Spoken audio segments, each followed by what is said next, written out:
FergTV. I'm Ray, and this guy here you may or may not recognize. This is Marc Jones from RVH. But we're doing something a little bit different today, would you say, Marc? Well, not different for you. Different for you. Different for me. We're going to use a combine and get into a field and make a do some dust. Make some dust. Okay. So we're gonna cut some soybeans. We are gonna cut some soybeans, which I'm sure all of you have done before, but it's new to me. So Marc is gonna ski-daddle us right over to the first field, and how much do you think we'll do in that field? What do you think? A couple acres? Oh, we'll finish that field up. Yeah, we'll finish the field. What do you think is left in there? I'm gonna guess 70, 80, 90 acres in there. Holy moly. Yeah. So we're gonna work. So are we missing something? We are missing something, and it's a good thing Marc is at the wheel. This is our captain of our combine shift. Yeah. The land yacht. The land yacht. So, as Marc was explaining to me, what do you call that in the front? Header. The header.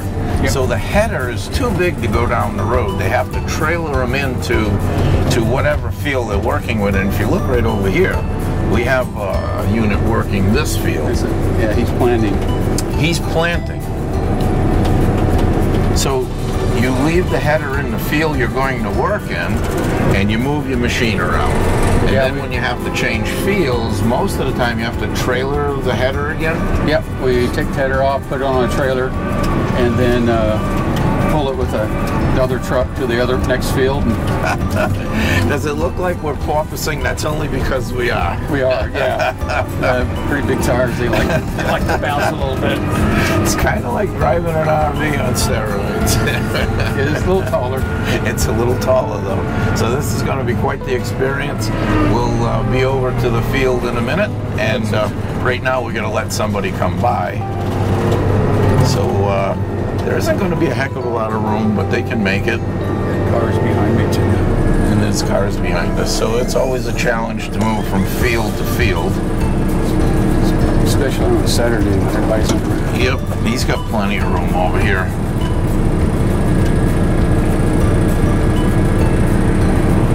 Yep, you can tell he had plenty of room. He's going 55 miles an hour. Why slow down and be safe? Why? I don't know. That's the question. I think we'd win in a fair fight. We would win. Should have probably gone the other way, but this is So we're now off the highway, and we're on our entrance into the field. And Marc has to wiggle his way through with the branches here.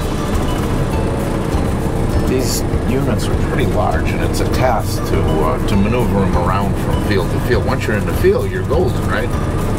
Pretty much. Pretty much. Pretty much.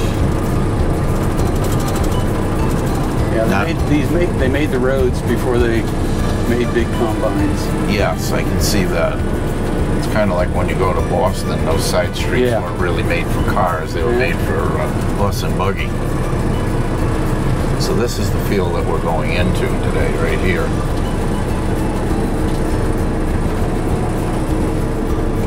We got a big auger sticking out the back, so we have to watch that as we turn. Let's get our gear set up here.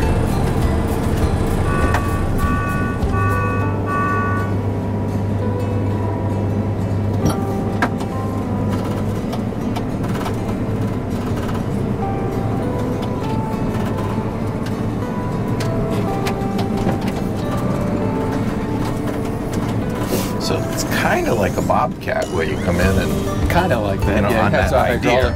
The feeder house in front of us here is hydraulic, and we're going to try to snag this header. Get lined up with it. Now, usually it's sitting up on a trailer, which gives us not on the ground, but because we took this back for some work. Yep. So we didn't have the trailer over here. It went back for some work because, as Marc told me earlier, that they have to get work done all the time. Yes. There's a lot of moving parts. Prep it for each day. Prep it for each day. Fuel it, all that good stuff.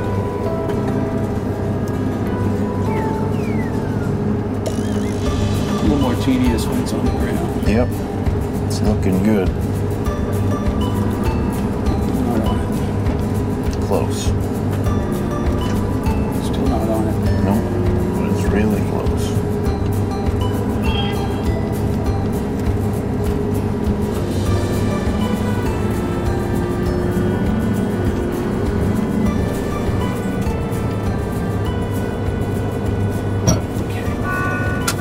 Gotta get out? Yep, we're gonna hop out and hook her up. All right. So what Marc has to do now is come out and finish hooking this up. I don't know exactly what's involved with that. Probably some hoses and... Look at the size of these tires. Those things are over my head. I'm not that tall anyway. Huge, huge machine. International Harvester.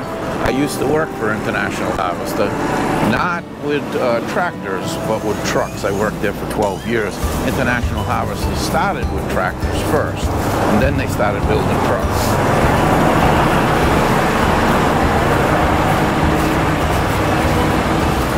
It's pretty quiet inside the machine. I'm surprised. Very good AC in there.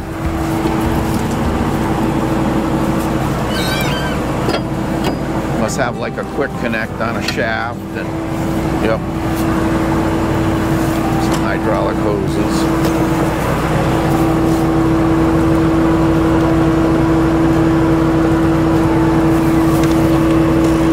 A little slip shaft, and then it locks in. Yep.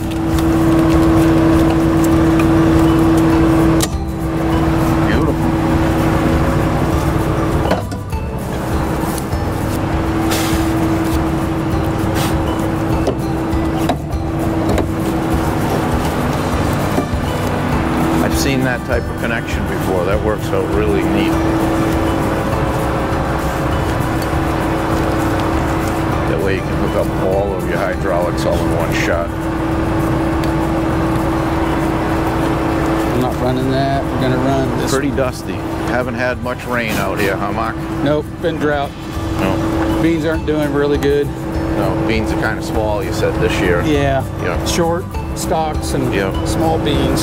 So all of that would have an effect on price, yes, at the market. Has an effect on revenue. Yep. Can affect the market. Yeah. Yep. So, you know, it's funny because not dealing with this stuff ever before in my life, having an idea on things, you don't think about all the things that go into the price at the supermarket, right? Because if the farmers are having a problem and they're not putting out the crop that they usually put out, I mean, a bumper crop would probably reduce prices, right? Because everybody's got a supply and demand. Abundance. But this would run in the other direction. Supply and demand, yeah. Supply and demand. But another area of the country could be doing well if it got rain, yeah.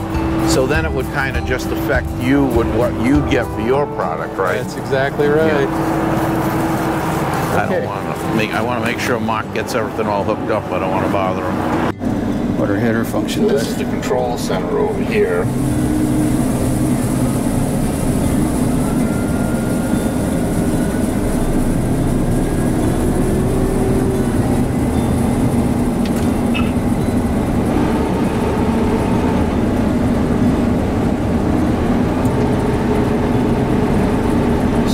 Like they're set at a certain height off the ground, yes? So that is correct. Right now I've got it set up. We have an auto header feature here where I can set that up and what's optimal, like an inch or two off the ground? You can, yeah, we're cutting stalks about an inch or two off here, as you can see. Otherwise you'd be digging in and you don't want to do that. Be digging in, but you don't want to leave any bean pods behind you. You ever run over a gopher or anything? There's wildlife out here. Can't say I've hit a gopher. Not for long. It's springtime, you get a lot of fawns, deer in the field. They're out in the field. Of course, there's all kinds of rodents and rabbits, and you'll see smart coyotes following us around trying to snag the prey we run out. They get smart. Yep. And hawks will hover over you waiting for the prey to come out. So they get content. It sounds like content. Yeah, if we get some going. Well, this is certainly exciting, I'll tell you that.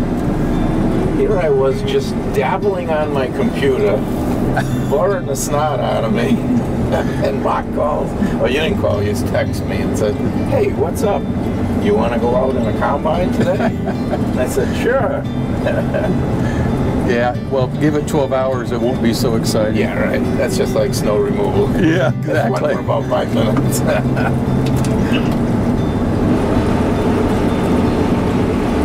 Let's see if she's going to work.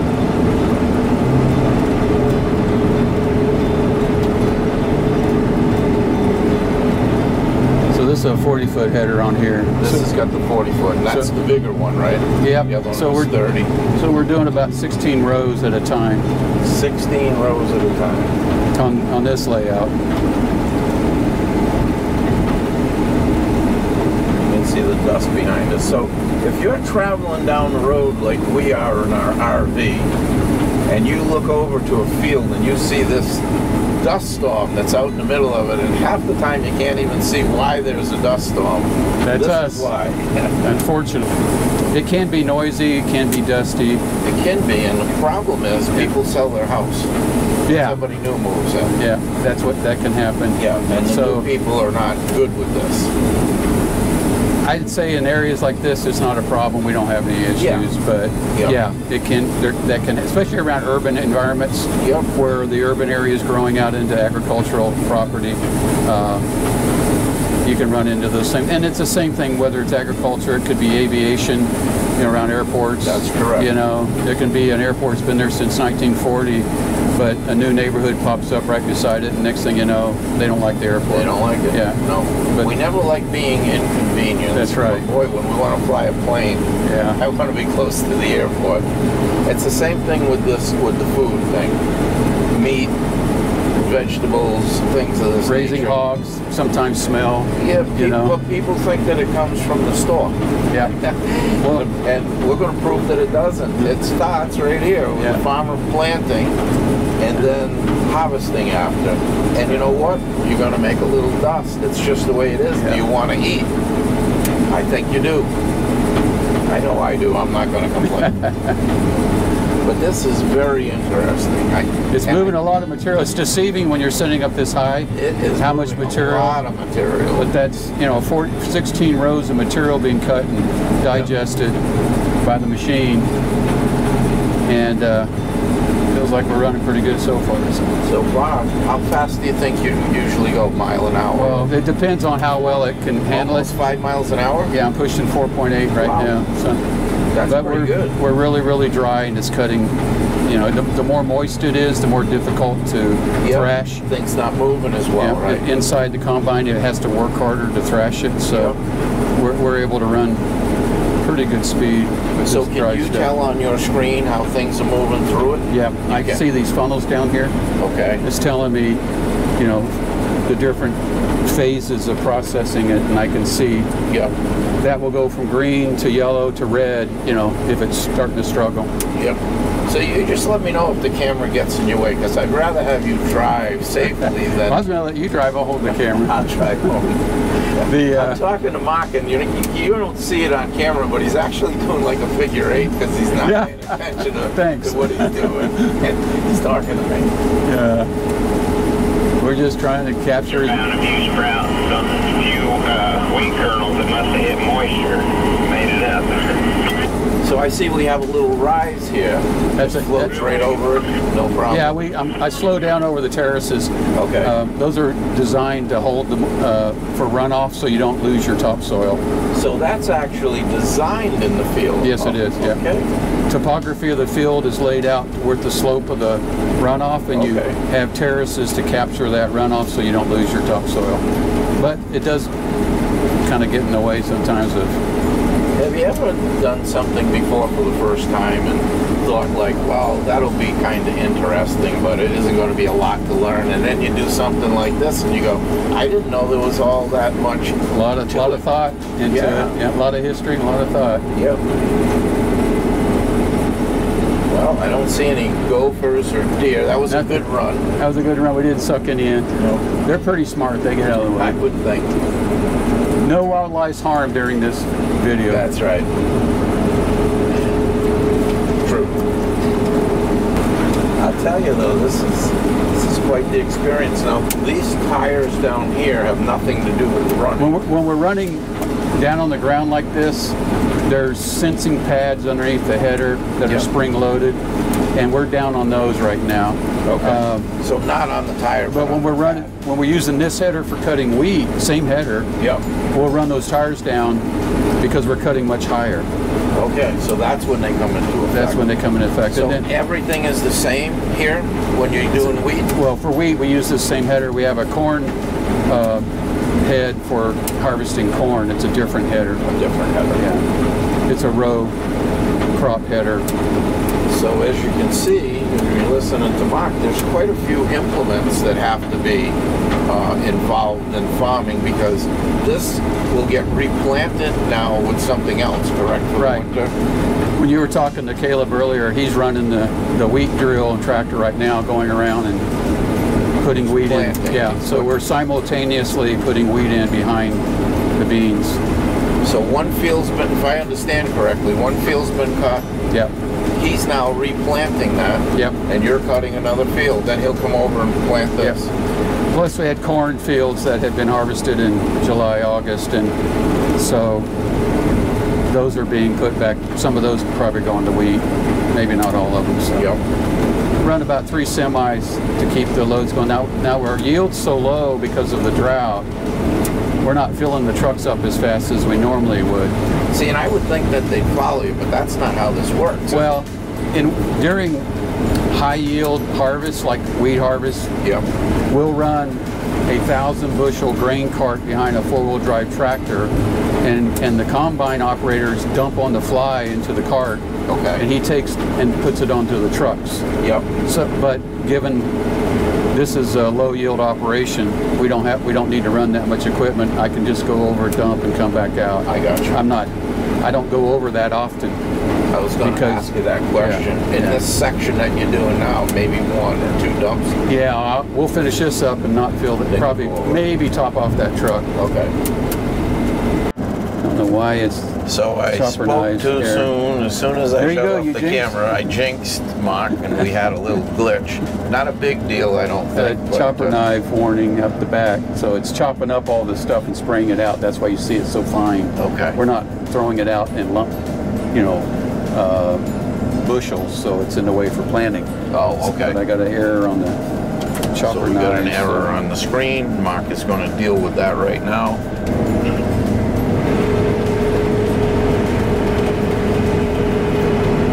So that's nothing you can see up here, though, right?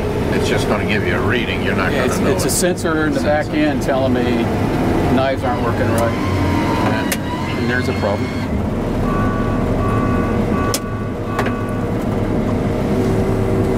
Sucking some dirt.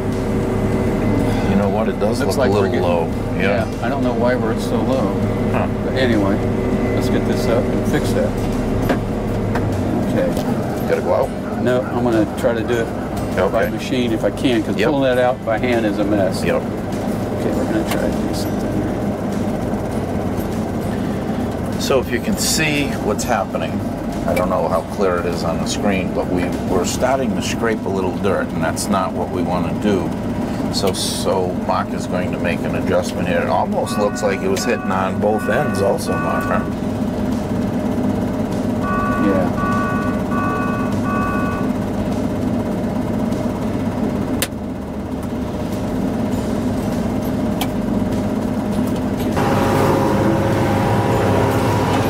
Better pay attention going up and down those stairs. Yeah, see, we ended up scraping a little bit at the bottom.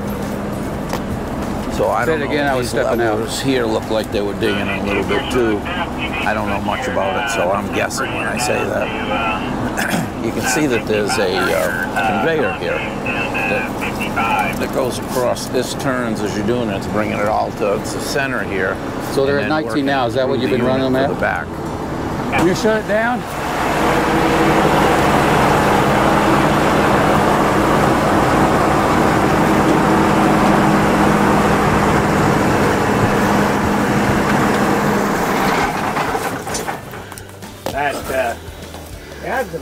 Been having problems with that chopper. Yeah. Like I said, I got that message yesterday. What about the chopper. low speed? Knives. No, I just said knives. Disengaged. That chopper seems free. I'm able to move it somewhat. So. Well, I recycled it and error went away. Okay. And we went about 10 feet forward and then I got a separator error. Well, Like maybe we sucked something in.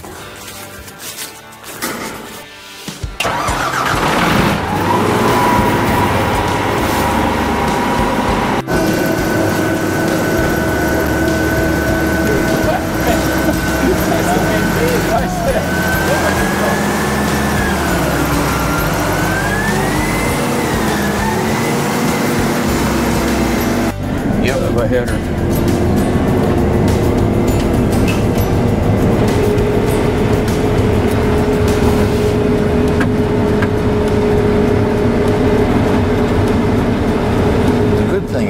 Looks like we're going to pick up just about everything that we pulled out. Oh yeah, we're not going to lose anything. No.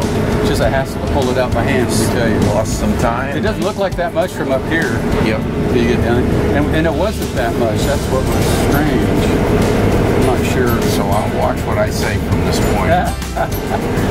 So we call that slugging.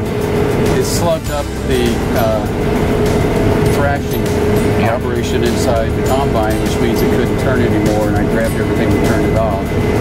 And there's a deslug procedure, and the deslug procedure wasn't engaging, but when I turned it off and rebooted all the software, then it started working. So then we were able to deslug. So what it did for content was it allowed me to go in the back and watch everything with the covers up, right? So cool. From a distance, a safe distance, and I could see. I hope so. How things. Well, I only put my hand in there for a minute, so I could. I was watching you in the mirror. I know where you were. Yeah, you knew where I was. It gave us an idea of the unit moving at the bottom, it's shaking things, it's staying in the back. Yeah, it's sifting. Yeah.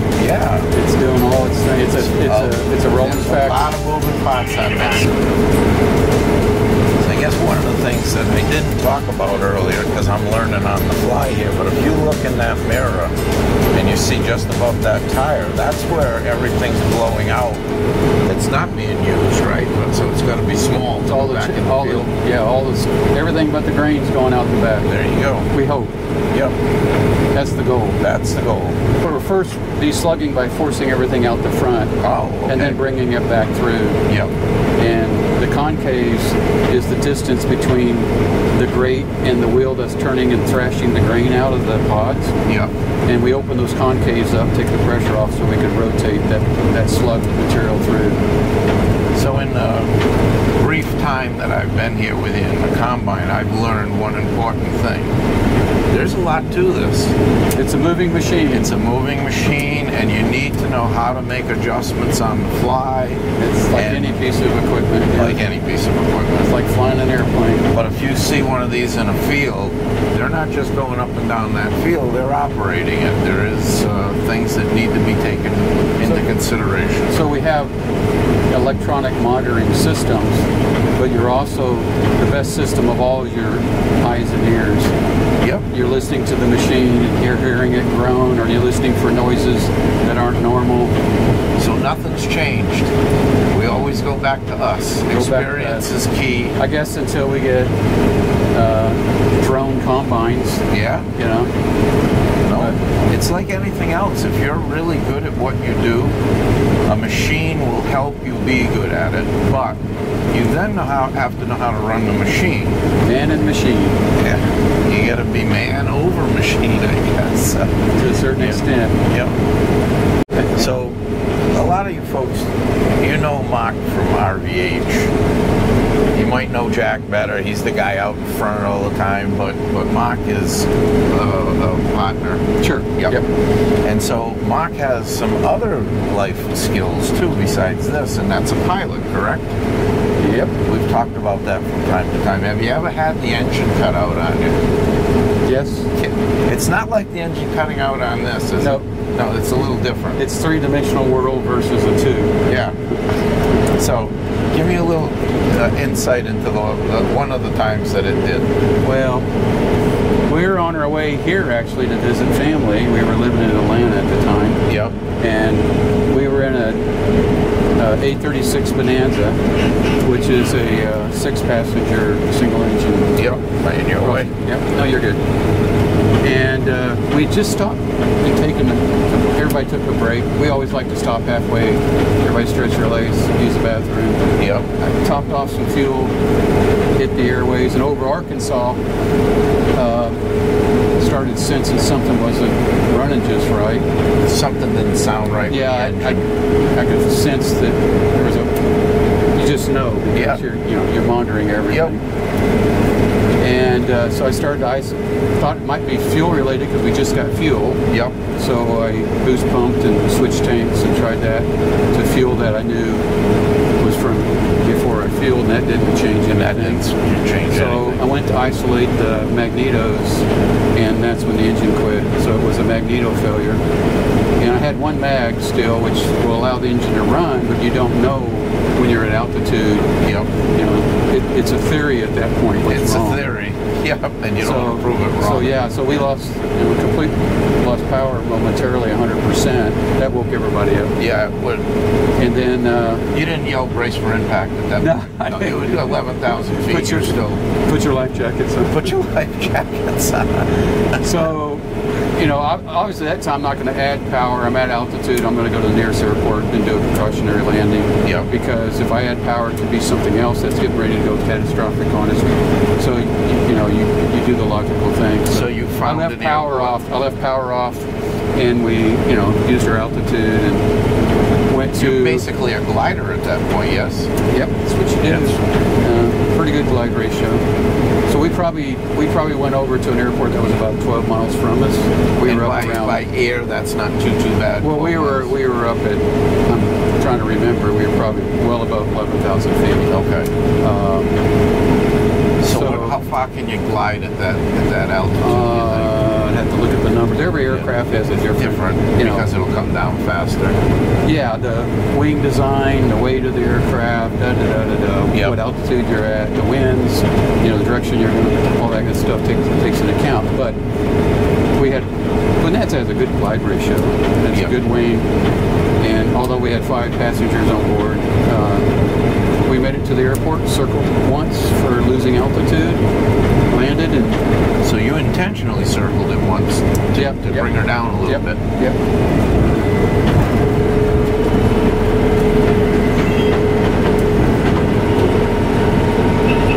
He was balling up on me there. Yep, I see that. You could almost hear it happening. Yep. So this is a thicker part of the field. It is. Turned out to be a mag failure, catastrophic magneto failure, and so we ordered a new magneto. And interesting enough, they always say things happen in threes. Yeah.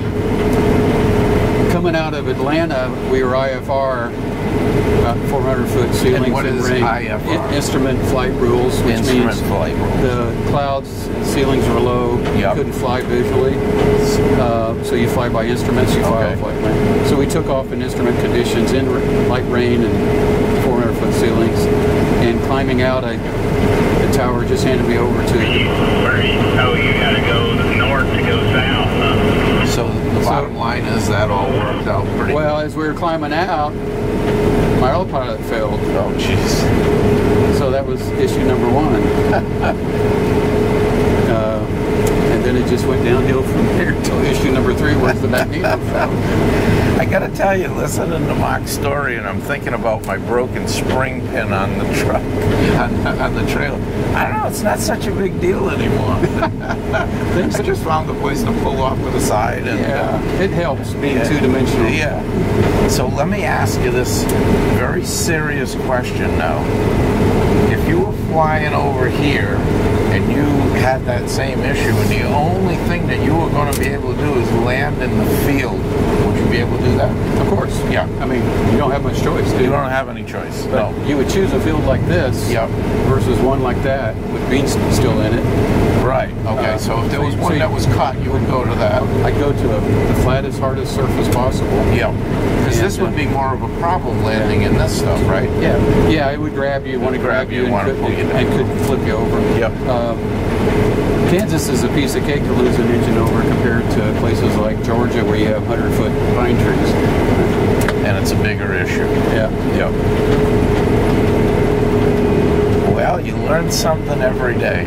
Always a story. Always a story. The people with experience are the people with the stories. That's so true. And you're not people that survive if you don't get out there, right? If you're on your couch, the only experience you'll have is I tripped going to the refrigerator to get another beer. And that has hurt some people.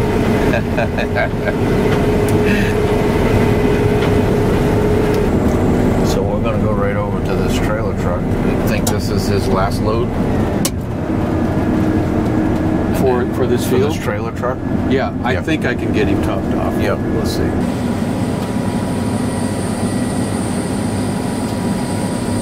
Looks like you're hitting pretty much center there. Is that line in the center? There's two lines down the middle there, yeah. Yep, you're right on it. I'm a little on that side. Yep. For my taste. We'll move her over here. Yep, looking good. So now I was thinking this was going to pick up and dump, but I'm wrong. It goes out the bottom. It dumps out the bottom. It's a front hopper and a rear chutes. hopper. Yeah. Yep. So you can have one field in the front and a different field in the back.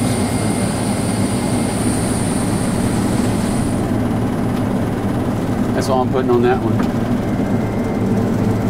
And that didn't quite empty you? Nope. Still got a smidgen in the back. Okay.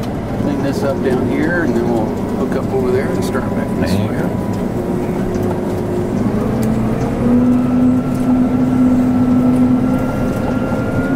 Simple as that. Never even had to get out.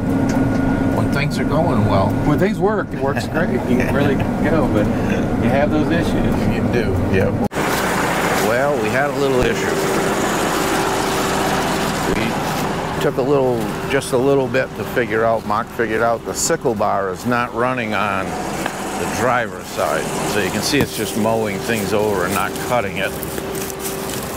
So now we got to figure out why this side's not running and the other side is, because they're not independent from each other. See all the soybeans here?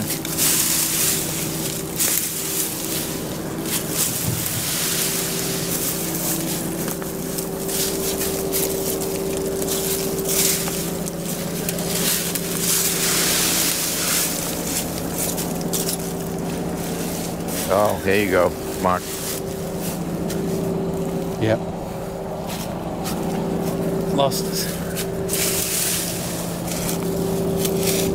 Definitely lost a cutter in there. Oh, is that what it is? I think so. Yeah. Or this one's out of sync to run with this one. This broke right here is what it is. Yep, that's what happened. Well, that puts us out of commission. Yep.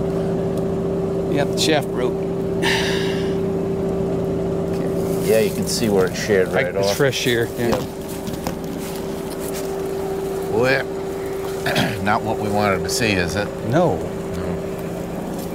Welcome to the world. Life of a farmer. Life of a combine operator. A combine operator. All right. Well, we're going to drive back up. Let's walk back around. Well, this way. we got to go back to get this fixed. So Mark is going to drop this front unit onto the trailer because we have that broken sickle bar, and the decision was made that we won't weld it as they have in the past. They have another replacement bar, so we're going to bring it back and get it replaced. That's where we're at now. So this is an interesting trailer. Mark was telling me about it. It has rear steer along with front steer. So when the wheels turn to the left in the front, the rear tires turn to the right in the rear. It has a linkage. I thought he said down south. Front to rear. That's connected right to. He's cutting right down there. Tie rod, I'd call it. And we'll get this guy loaded up and we'll bring it back to the shop. Because this ain't going to be cutting for a while.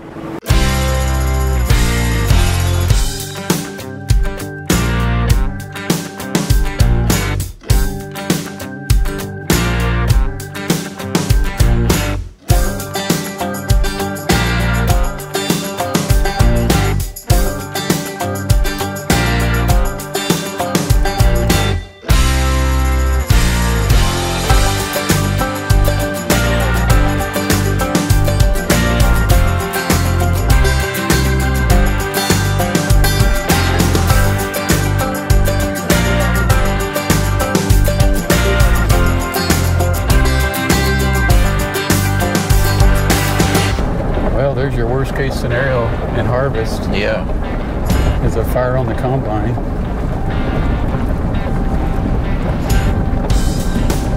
That the one we're supposed to be grabbing? Yeah. Oh, that's good. That's a real fire. Yeah. It'll be fine once the fire's out. Belt must have locked up in there.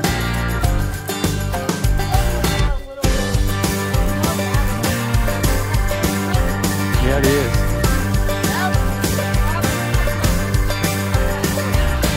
You need to cut this baling wire off of here. It's hot, that hot as can be right there. Don't touch it. It's burning. It's still smoking.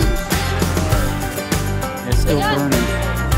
Get that elevator open and dump everything. You know you have a fire burning underneath there. Like, should it be or shouldn't it be? Well, you never know. That may just fuel the fire. It may just go poof.